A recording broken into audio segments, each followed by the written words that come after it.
Imagine living in a world where every color you imagine isn't how the rest of the world sees it.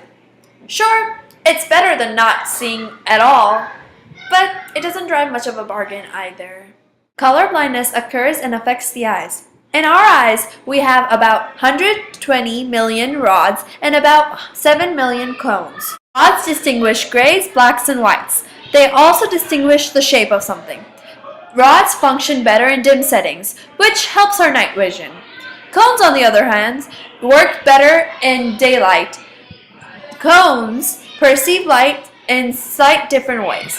They perceive light that we classify as red, green, and blue, or the RGB scale. When a cone gets damaged slightly or completely, that color fades out of our range of colors. Color blindness is caused by a mutation in the X chromosome. It is also a recessive trait. This is why more guys have it than girls. Since the guys only have one X chromosome, the Y chromosome can't cover it. Girls have two X chromosomes, so the normal X chromosome dominates over the mutated one. If you acquire color blindness, it might be able to be treated, but if you inherit it, there is no treatment. You could use color lenses to better your color vision, but it doesn't work all the way. Well, you know all this information about color blindness, but how do you know if you have it or not? Well, there's a test. There's a certain test that has a pattern with different colors, and if you aren't able to tell the colors apart, you probably have color blindness. Okay, so now I know how it affects my eyes and how it's treated, and how to find out if I have it or not. But who is most likely to have it? Like I mentioned before, guys get more affected by color blindness than girls do. That's because girls are carriers while most guys receive it rather than carry it. The percentage of guys that have color blindness is 8%, while it is about 0.5% for girls. To put that in perspective, if we had 1,000 people, 80 guys and 5 girls in those 1,000 people will be affected. To take it a little bit further, did you know only 60% of the people who graduate from high school are actually aware they have color blindness? That means out of the 85 people we had from our 1,000, only 51 people are aware of their deficiency. That's roughly 3 girls and 48 guys. The other 34 people don't even realize they are missing a whole range of colors. Speaking of range of colors, colorblind people can tell about a good 20 colors, while a trichromat can tell at least 100 colors, if not more. What does trichromat mean? My favorite part. There are many different types of color blindness. Trichromacy is what we define as seeing colors normally and seeing a wide range of them. These people are known as trichromats, or normal people. After trichromacy comes anomalous trichromacy. Anomalous trichromacy means one of your cones is slightly faulty. When your red cone is faulty, it's called protanomaly. When your green cone is faulty, it's called deuteranomaly. This is the most common of the three. When your blue cone is faulty, it's called tritonomaly.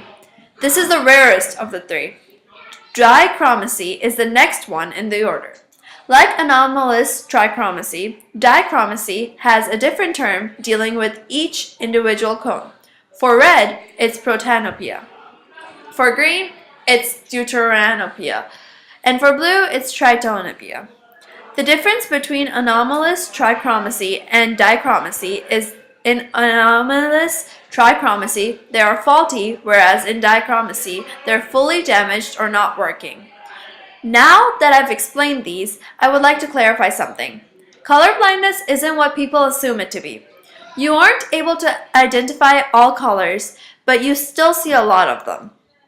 The only type of color blindness that fits the definition people assume is monochromacy, or the scientific name, achromatopsia. This means that it's all black and white, like a 1920s film. The rest should be better defined as color vision deficiency. So let's review what we've learned. We've learned that our eyes have rods and cones which help us see things. Rods help us see in dim light settings, while cones help us see in bright light settings.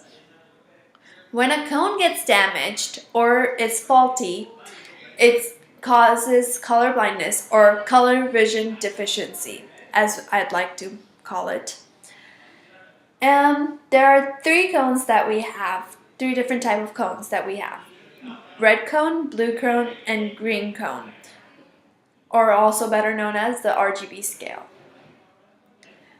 We define the colors that we see every day by this scale, but colorblind people don't have that scale. They have a different scale altogether because when a color is faulty or damaged, it's faded away from the equation or missing from the equation. Color blindness is passed down from a mother to a son, usually through the X chromosome. Usually, less girls get it through inheritance because they have another X chromosome which is stronger than the mother's X chromosome. If they have both parents have color blindness, then the girl will probably have color blindness too. And the different type of color blindnesses. There's trichromats, which is you and I, people who see color normally. There are anomalous trichromats, which have faulty colors, but they still see a lot of colors that we would see. The three different types of anomalous trichromats are protonomally, deuteronomally, and tritonomally. The three different types of dichromacy, which is the cone is totally damaged and you do not have it whatsoever. The three different type of dichromacies are tritonopia, deuteranopia, and protonopia.